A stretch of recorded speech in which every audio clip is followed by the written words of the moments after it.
Señor presidente, buenos días con todos los presentes. Buenos días. Bien, doctor, doy cuenta.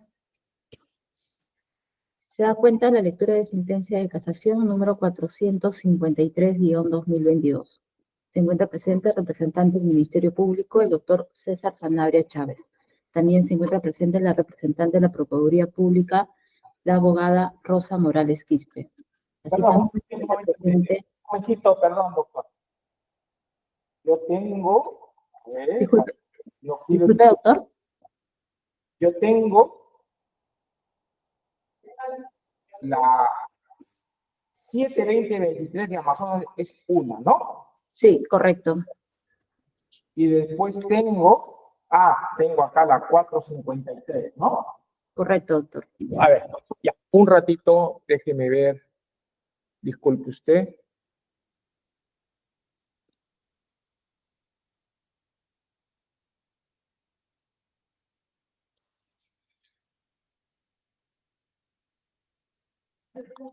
Muy bien, ahora sí. De cuenta. Sí, a ver, se da cuenta la lectura de sentencia de casación número 453-2022. Se encuentra presente el representante del Ministerio Público, el doctor César Sanabria Chávez. También se encuentra presente la representante de la Procuraduría Pública, en este caso la abogada Rosa Morales Quispe. También se encuentra presente los abogados Óscar Magallanes Echejaya, defensa técnica del encausado recurrente, Álvaro Delgado, el abogado Luis Peña Terrores, por defensa técnica del encausado recurrente, Carlos Martín Vargas Machuca, así como también el abogado Jesús Silva Guayanca, defensa técnica del encausado recurrente, Wilfredo Jesús Núñez Peña, también el abogado Alex Choquehuanca Aina, defensa técnica de Ludit Orellano Rengifo. Muy bien, esta sentencia se dicta en el marco del recurso de casación por las causales de quebrantamiento de precepto procesal, infracción de precepto material y vulneración de la garantía de motivación. Siendo así, corresponde a este Tribunal de Casación determinar lo siguiente. 1. Los alcances del tipo delictivo de asociación ilícita y su relación con los delitos específicos que se cometen en el marco organizativo y quienes pueden ser sujetos activos del mismo. 2. Si se interpretó y aplicó adecuadamente el artículo 57 del Código Penal. 3. Si las reglas de prescripción en general y también con motivo de los cambios legislativos y nueva posición jurisprudencial han sido correctamente aplicadas. 4. Cómo se fija la reparación civil cuando concertadamente concurren varias personas en su comisión. 5. Si se utilizó testigos sospechosos y si los criterios de la corroboración probatoria en este caso son racionales. 6. Si se aplicó debidamente la prueba de oficio. Y 7. Si los pedidos de excepción de prescripción deducidos ante esta sede suprema son viables. Segundo, el recurso de casación, por su propia naturaleza extraordinaria, no está destinado al reexamen autónomo del material probatorio disponible, de competencia del recurso de apelación. Conforme al artículo 432.2 del Código, se centra en la denuncia de errores jurídicos que puede contener la sentencia de vista. La máxima o regla es que los hechos legalmente comprobados y establecidos en la sentencia no son revisables, salvo cuando se denuncie un vicio descollante relativo a las reglas de prueba o cuando la motivación fáctica presente un defecto constitucionalmente relevante.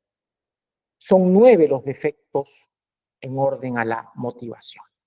Motivación omitida, motivación incompleta, motivación insuficiente, motivación hipotética, motivación vaga o genérica, motivación falseada o fabulada, motivación impertinente, motivación contradictoria y motivación irracional.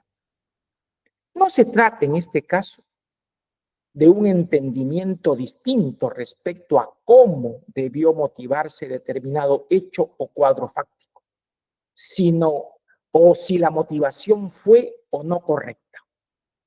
Tercero, en cuanto a la prescripción de la acción penal o del delito, se tiene lo siguiente.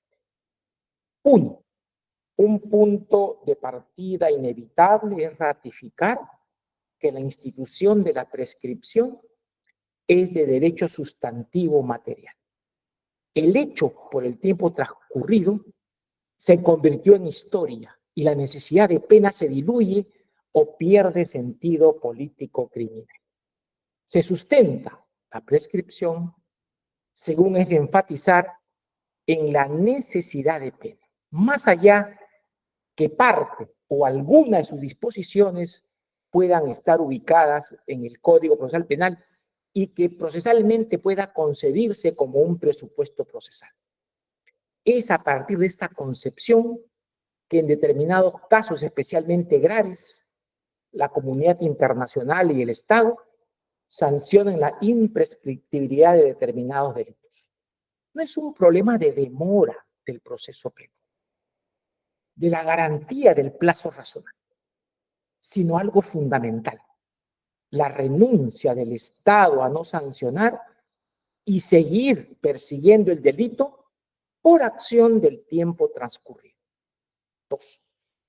El artículo 339.1 del Código Procesal instituyó un supuesto adicional de suspensión del plazo de prescripción de la acción penal o del delito, y que según la fuente asumida del Código Penal italiano, artículo 159, no fijó un plazo determinado de duración. Siguió lo dispuesto en el originario artículo 84 del Código Penal de 1991, que en este punto no secundó la fuente del Código Penal suizo conforme a nuestro artículo 122 del anterior Código Penal, Código Maurto. Recién, con la ley 31751 de 25 de mayo de 2023, se fijó un criterio temporal, sin base en el derecho comparado, de solo un año, tiempo que fue considerado inconstitucional por el Acuerdo Plenario 5/2023, y que la casación 2505 de 2022, Lambayeque de 23 de agosto de 2024, ratificó con motivo de la entrada en vigor de la ley 32.104. 3.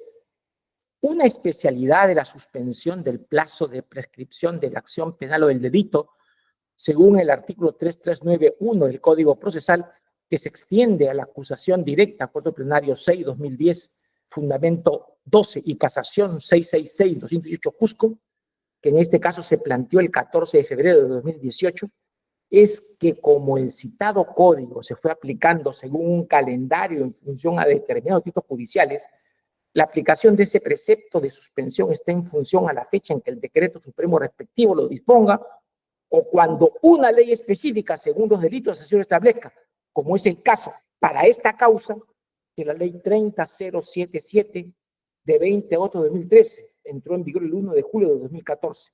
Ley 30133 de 20 de diciembre de 2013. 4. El delito de asociación ilícita, luego denominado organización criminal, en el presente caso, se cometió entre los años 2009 a 2014. Luego rige el artículo 316, primer párrafo del Código Penal, según el decreto legislativo 982 de 22 de julio de 2007, que previó una pena privativa de libertad máxima de 6 años. Y como en ese lapso se produjeron actuaciones del Ministerio Público, esta se interrumpió, de suerte que conforme al artículo 83, párrafo final del Código, el delito prescribe en todo caso cuando el tiempo transcurrido sobrepasa en una mitad del plazo ordinario, en consecuencia, opera los 9 años en 2021. El artículo 339, apartado 1 del Código Procesal Penal, inició su vigencia en este caso desde el 1 de julio de 2014, antes que el delito prescriba. Luego este precepto es plenamente aplicable. Se aplica, como se reiteró en el Acuerdo Plenario 5-2023, el criterio sentado en el Acuerdo Plenario 3-2012. El límite del pedido de suspensión es el equivalente al plazo ordinario sumado una mitad, 9 años. Siendo así, es el caso de enfatizar que ese delito no ha prescrito al no haber transcurrido 18 años. 5. El delito de cohecho activo genérico se cometió en diversos momentos y en relación a varios funcionarios públicos. Según las reglas antes señaladas, se tiene que este delito prescribe extraordinariamente a los 7 años y 6 meses, al que se le agrega ante la suspensión de plazo de prescripción otros 7 años y 6 meses, 15 años. Recuérdese que en caso de concurso real de delitos, cuando corresponde asociación y cohecho activo, estos prescriben separadamente en el plazo señalado para cada uno.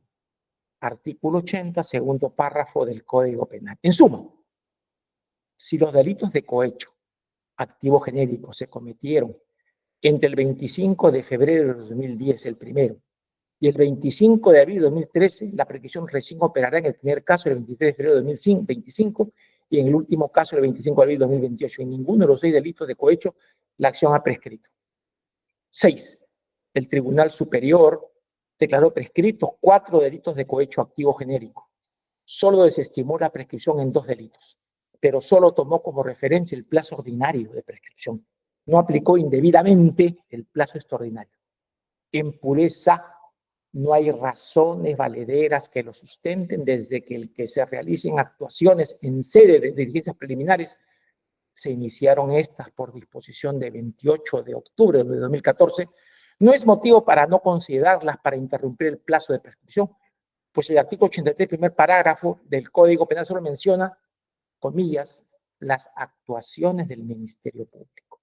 No que éstas solo deben corresponder exclusivamente a la investigación preparatoria formalizada. Una y otra, como es obvio, son actuaciones procesales, ex artículo 3372 del Código Penal, Procesal Penal.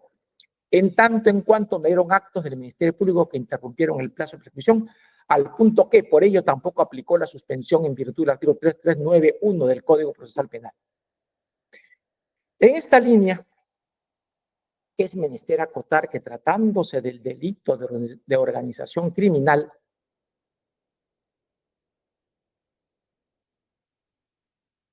en los marcos de la Convención de las Naciones Unidas contra la Delincuencia Organizada Transnacional, corresponde articular un plazo de prisión prolongado dentro del cual puede iniciarse el proceso por cualquiera de los delitos predicados, y un plazo mayor cuando el presunto delincuente se encuentra haya eludido la medida de justicia, artículo 11, apartado 5 de la Convención. 8.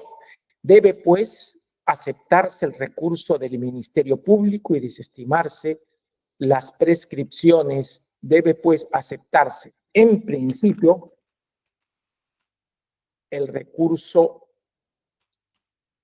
del Ministerio Público y desestimarse las pretensiones de prescripción hechas valer en esta sede suprema. 1. Y defensa de Carlos Martín Vargas Machuca Recefocas 2823 y defensa de Álvaro Delgado Schelge de 15 de abril de 2024. Cuarto considerando.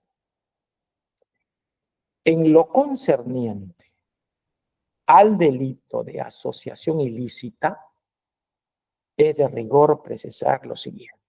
1. En el presente caso, se tiene que se atribuyó y así se reflejó como hecho probado en las sentencias de mérito que el delito en cuestión tuvo un inicio y un fin de enero de 2009 a enero de 2014.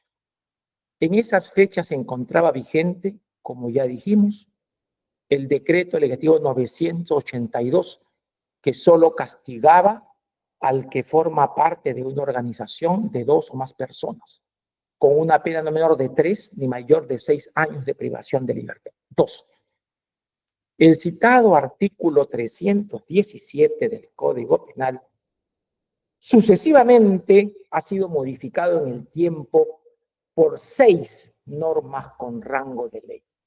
Más allá de la inclusión de elementos típicos y de circunstancias agravantes, así como del cambio de denominación a organización criminal. Es de resaltar en lo pertinente los nuevos elementos típicos introducidos por las leyes 32.108 de 9 de agosto de este año y 32.138 de 19 de octubre del mismo año. 3. La última disposición legal, ley 32.138, más allá de exigir, uno, una compleja estructura desarrollada y mayor capacidad operativa. 2, compuesta por 3 o más personas. 3, con carácter permanente o por tiempo indefinido. 4, cuyos integrantes se reparten roles correlacionados entre sí, ya consignados en la ley 32.108, precisa que 5, esté destinada a 3 delitos nominados: extorsión, secuestro y sicariato, y a otros delitos innominados bajo un criterio de gravedad, conminados con pena privativa de libertad igual o mayor de 5 años en su extremo mínimo, y que 6, persigan o tengan como finalidad obtener directa o indirectamente un beneficio económico u otro beneficio de orden material, que es un propósito que en su día estableció el artículo 2, literal A, numeral 7 de la Convención. Asimismo, de conformidad con el modificado artículo 2, literal B de la ley 30.077, ley contra el crimen organizado reformado por la citada ley 32.108 y mantenido por la ley 32.138. 7. Los miembros o integrantes de la organización criminal necesariamente tienen determinados roles y correlacionados entre sí, que logran de esta manera su permanencia en el tiempo e integración en la organización, con lo que se aparta de lo previsto en el artículo 2, literal C de la aludida convención, aunque no se contradice necesariamente con el artículo 5, literal A, numeral 2 de la indicada convención. 4. En el sublite, el grupo organizado, liderado por la encausada Ludit Orellana Rengifo, sin duda cumplía con los requisitos de una estructura compleja, integrada por una pluralidad de personas, permanente en el tiempo, destinada a la comisión de una pluralidad de delitos en el tiempo. Esta organización, además, estaba focalizada en el ámbito inmobiliario y en la cooptación de funcionarios públicos, específicamente de la SUNARP, para el logro de sus fines económicos y expansivos en el ámbito de la criminalidad inmobiliaria y de corrupción de funcionarios, generando un mercado ilegal de amplias proporciones, que es un requisito que había impuesto la ley 32.108, que desactivó la ley 32.138 al hacer mención, conforme a la convención, solo la obtención de un beneficio económico u otro de orden material. 5. En la casación 2637 de 2023 nacional de 2 de octubre de 2024 ya se definió el alcance típico del integrante de la organización criminal. En el subyúdice, sin duda, los que formaron parte de uno u otro modo del estudio Orellana y realizaron tareas, tenían específicas competencias o roles para lograr la incorporación ilegal de inmuebles a la organización, tienen la condición de integrantes, condición que se extiende a los que externamente al citado estudio realizaban tareas de captación o de trámite para la consecución de los fines de la organización criminal. Por ejemplo, René Hipólito Ocaña Valenzuela. Pero no se trata únicamente de los que formaron parte del estudio Orellana.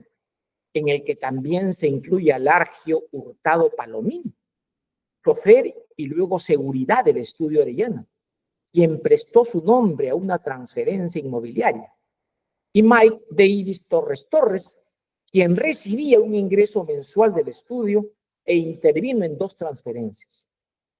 También son integrantes los funcionarios públicos que cumplían roles en el ámbito de la inscripción de los bienes inmuebles en la SUNAR: Álvaro Delgado Schelge, Pedro Raúl Guzmán Molina, Carlos Martín Vargas Machuco y Alfredo Jesús Núñez Peña.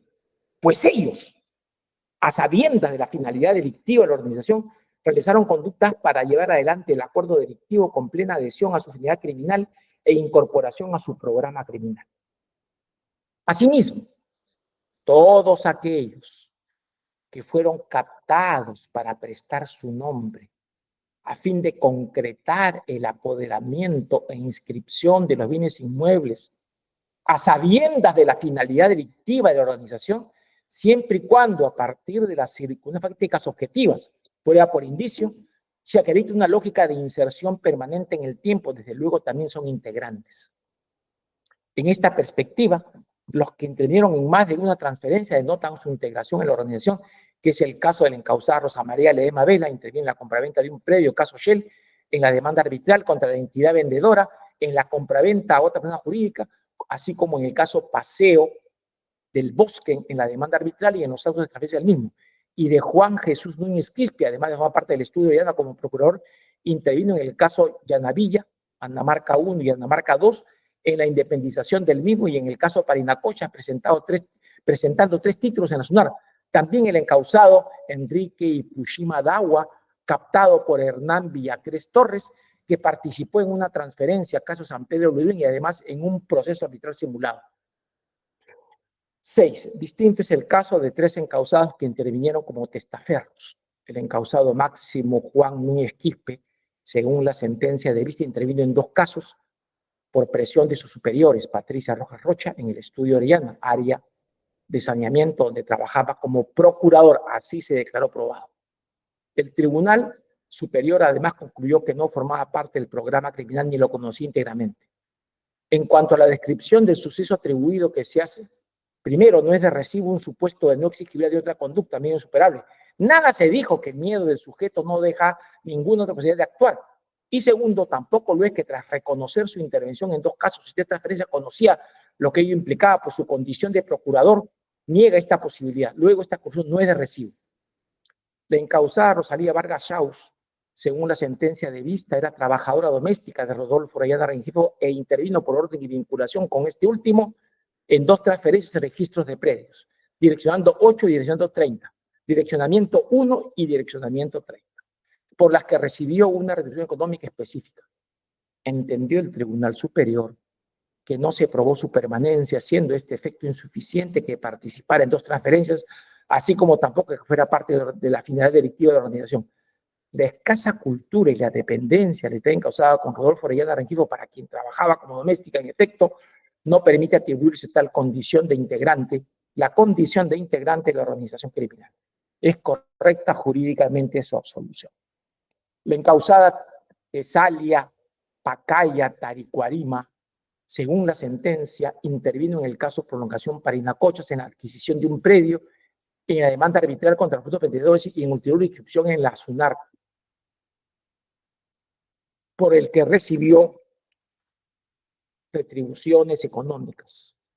Estimó el Tribunal Superior que dicha encausada intervino porque se le ofreció un puesto laboral como empleada del hogar y que se le trasladó a Lima en 2 ocasiones para firmar 2 documentos sin leerlos, al punto que la vinculación laboral no se concretó.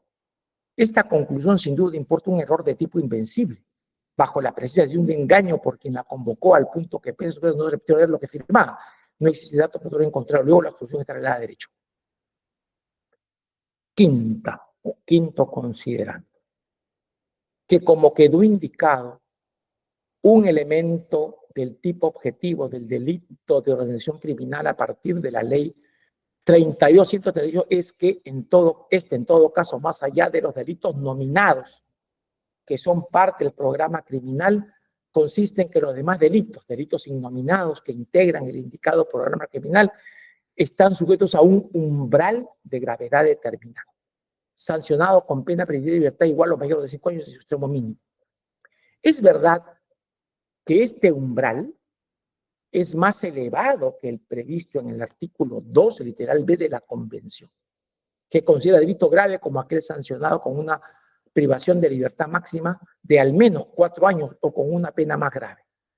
Empero la comprensión de lo que se entiende como delito grave, la definición del grupo delictivo organizado presupone la comisión de tales delitos, no necesariamente debe ser exactamente igual al previsto internacionalmente destinado al delito de organización criminal transnacional. Conforme al apartado 3 del artículo 5 de la Convención, lo que se exige es que debe incorporarse en el derecho interno todos los delitos graves que entrañen la participación de grupos delictivos organizados, sin perjuicio de penalizar los delitos comprendidos en dicha convención.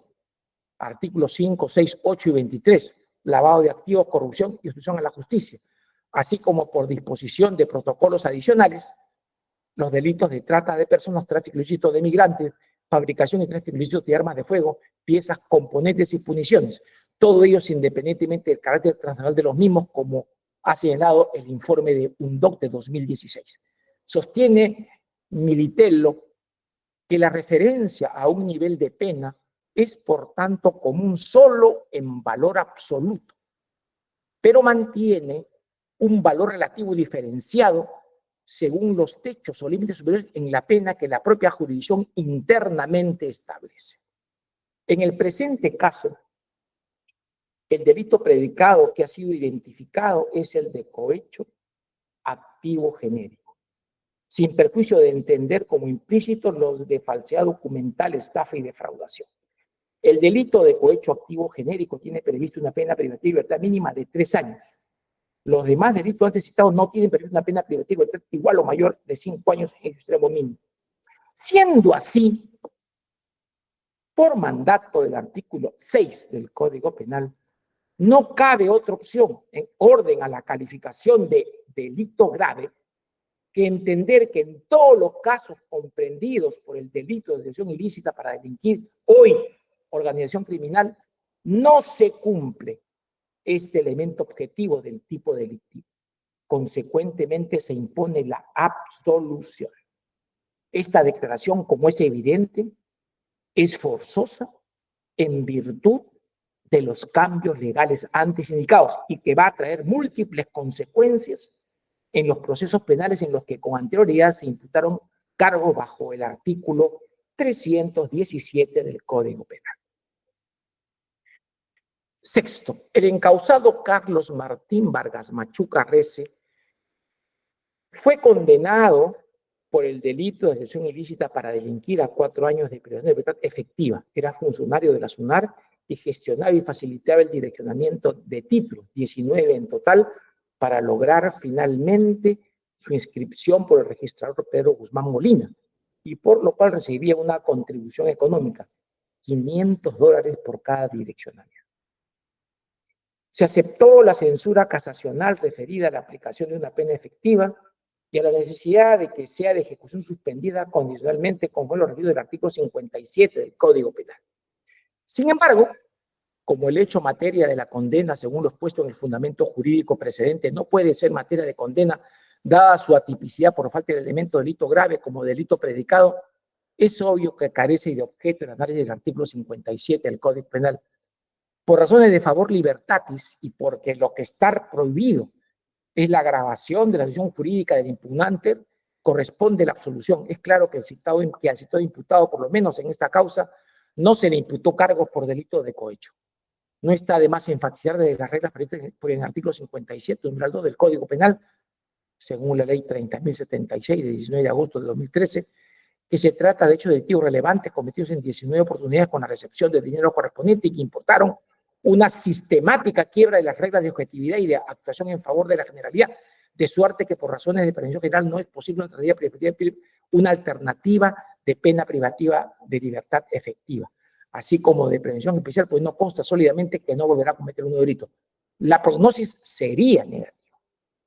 Séptimo, en lo atinente a los denominados testigos sospechosos, la defensa del causado Álvaro Delgado Chelske señaló que se le condenó por el testimonio de declaradores eficaces, 1 2015, 5 2015, coacusados Patricia Pilar Rojas Rocha y Pedro Guzmán Molina, y testigos con entidad reservada, 5 2015, 6 2015 y 8 2015.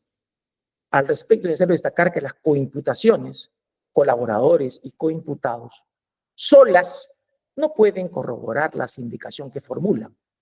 Artículo 158.3 del Código Procesal Penal. Pero la sentencia de vista destacó además el testimonio de la propia secretaria del citado imputado, Rocío del Pilar Santa Cruz, así como de otros testigos sin reserva, entre ellos el de Mauricio Leonel Dufo, todas coinciden entre sí, la prueba documental de informe de comunidad telefónica, de visitas a su despacho y el informe de auditoría.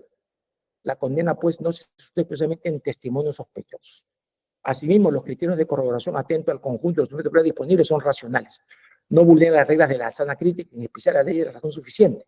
La conclusión está suficientemente fundada y las inferencias expuestas están suficientemente fundadas, adecuadamente deducidas del material probatorio y derivadas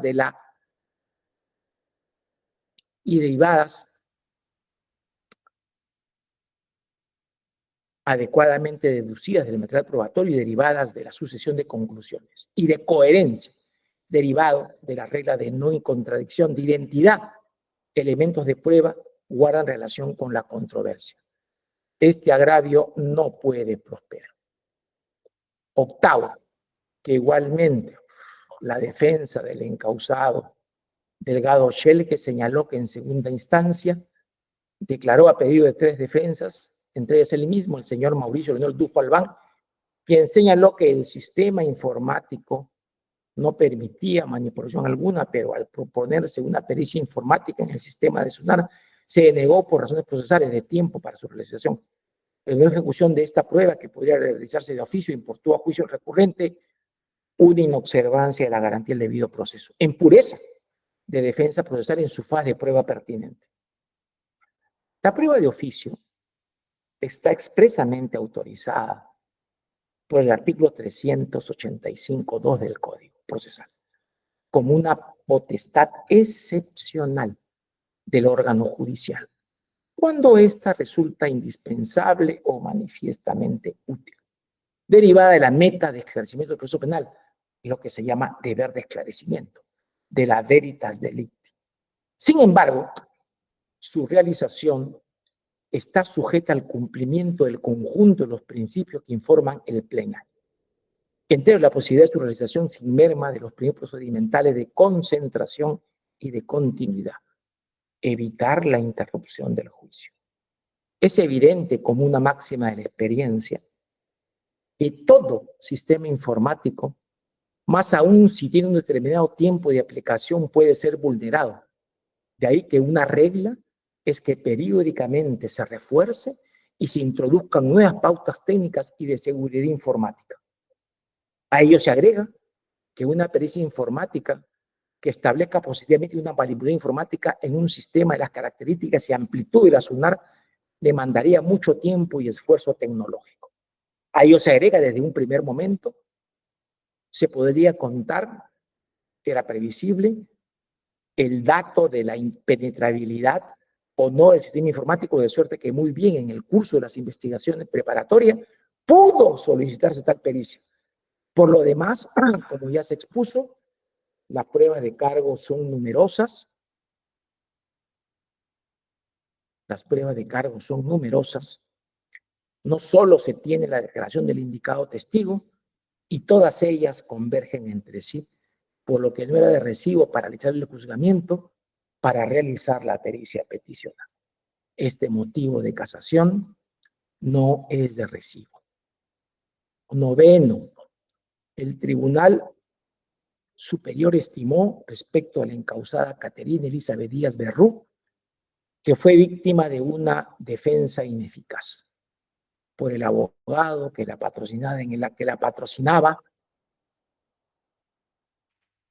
el acto oral, lo que anuló la sentencia condenatoria dictada en su contra por delito de asociación ilícita y cohecho activo genérico y dispuso la celebración de nuevo juicio oral. El fiscal cuestionó esta decisión en su recurso de casación.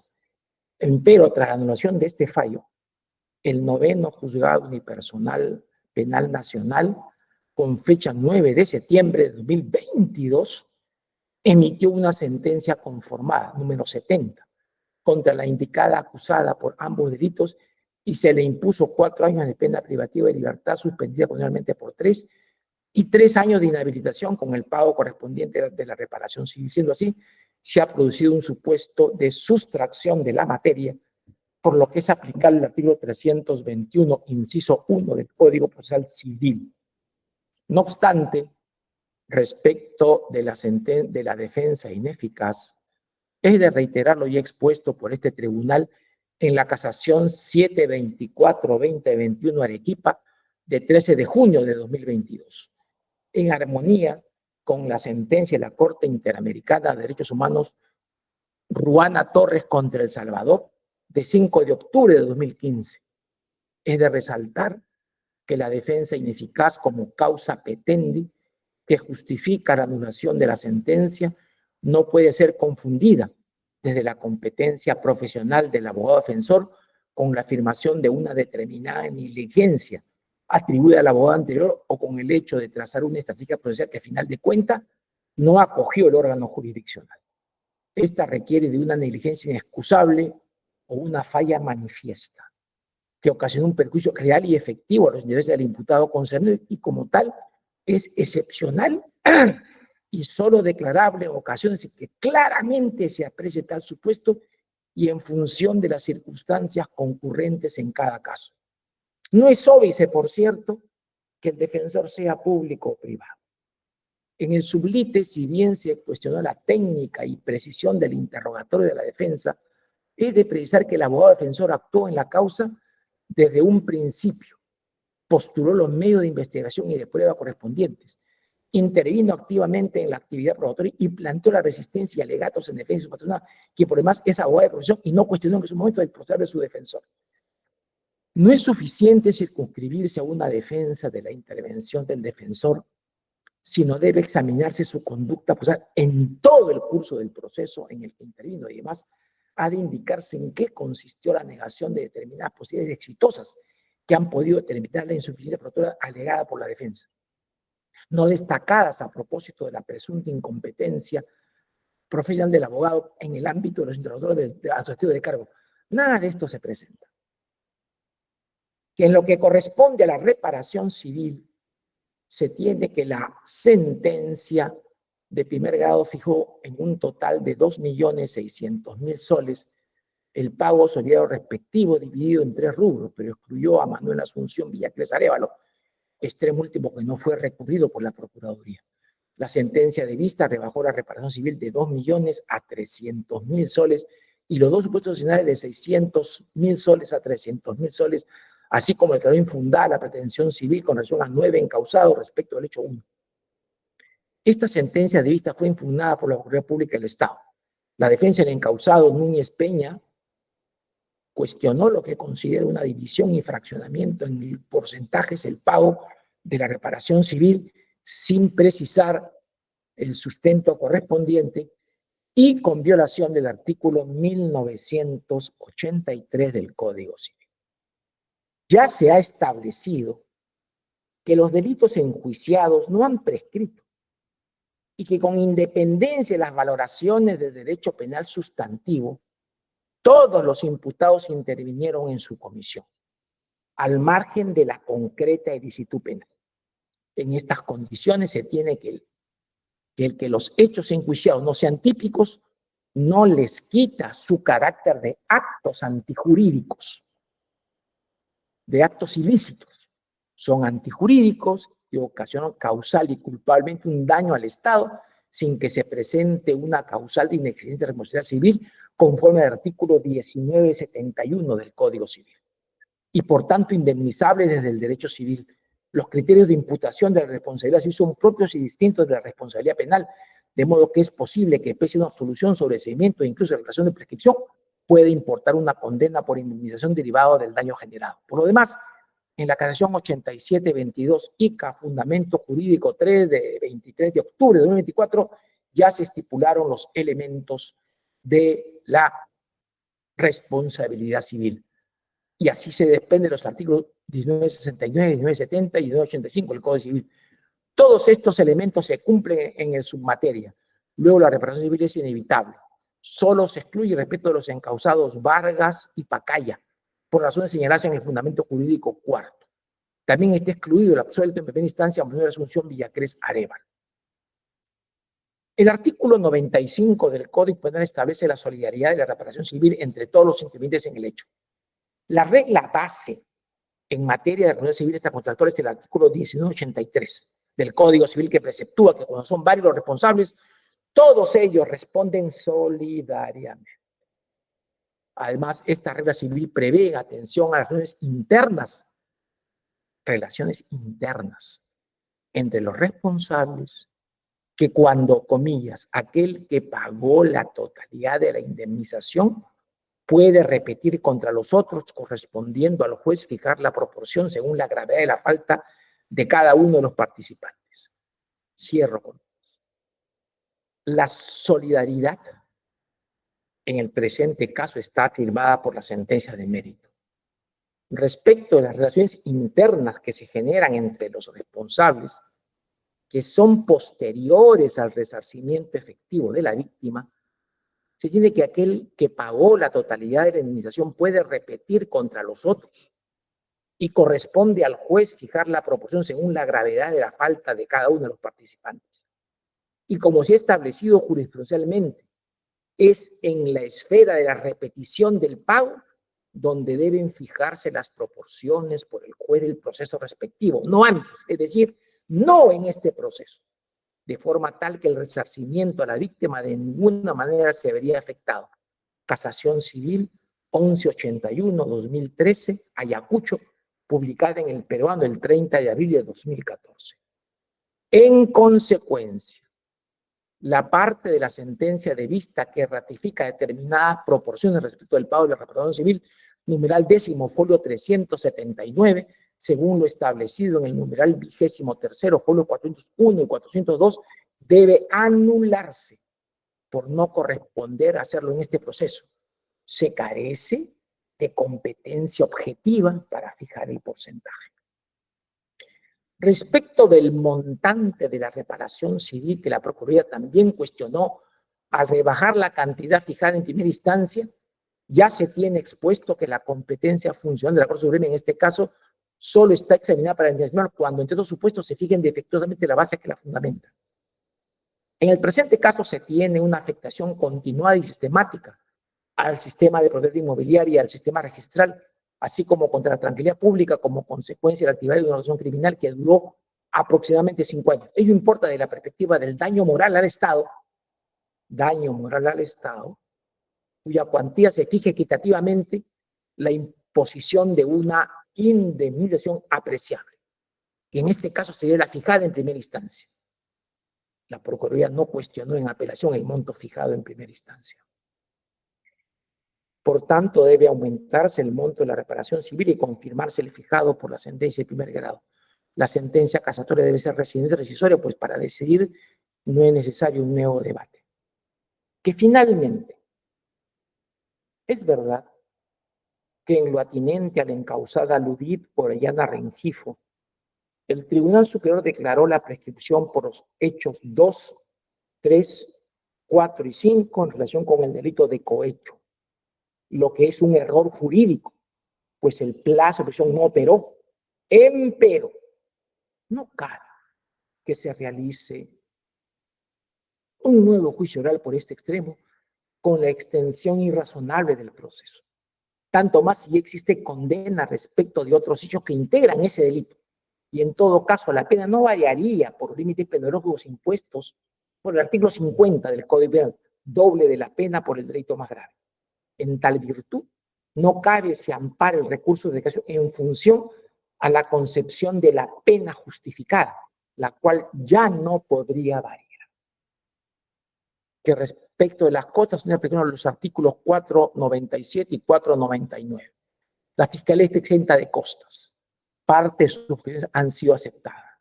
Los encausados han tenido razones serias y fundadas para poner los recursos de casación y además parcialmente se aceptaron sus pretensiones. No hay costas. Por estas razones declararon infundada la solicitud de extinción de la acción penal por prescripción, declararon fundados los recursos de casación interpuestos por Orellana Rengifo, Núñez Peña, Delgado Schelge y Vargas Machuca Rece respecto del delito de asociación ilícita. En consecuencia, casaron en este sistema de sentencia de vista y actuando en sede de instancia revocaron las sentencias de primera instancia, reformando, absolvieron a Ludito Orellana Rengifo, Wilfredo Jesús Núñez Peña, Álvaro Delgado Schelge, Carlos Marín, Vargas Machuca Rece, la acusación fiscal formada en su contra por delito de asociación ilícita para delinquir en el del Estado.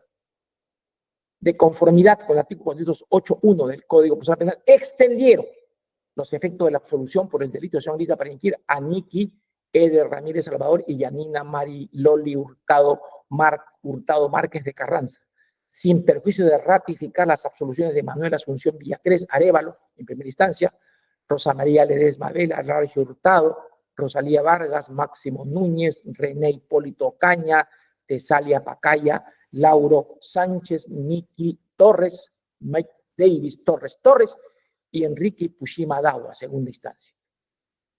Declararon sin efecto por donde la materia, pronunciarse acerca de la anulación en segunda instancia de la condena impuesta al encausado Caterina Elizabeth Díaz de Rú y la realización de nuevo juicio oral.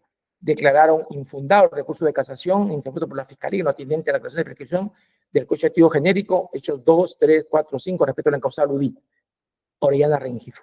No casaron la sentencia de vista en este punto. Declararon